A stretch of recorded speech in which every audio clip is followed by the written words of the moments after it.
Сәлем достар, қазір көп балдарымыз оқудан қиналып жатады.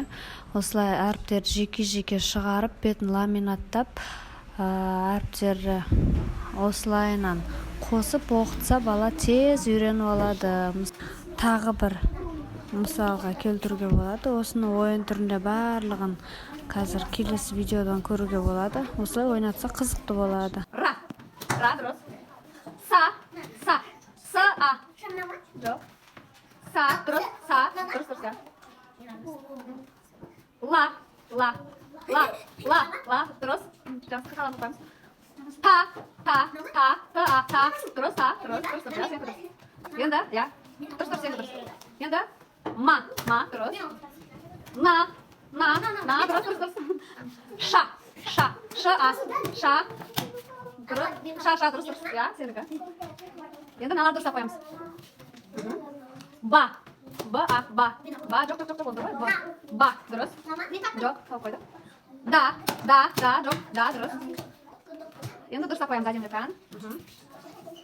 Үшеу қалды. Уа, дұрыс. Қа, саған қалды ма? Санаймыз енді, кімде қанша? Бір, қан, сана сен. 3, 4, 5, 6, 7. Жоқ, дұрыстап сана. Бір, өзің сана дұрыстап. 1, 2, 3, 4, 5, 6, дұрыс сен сана. 2, 3, 4, 5. Екеуімдікі бірдей болып шықты. 6, дұрыс, теңдей болыңдар.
Да, я.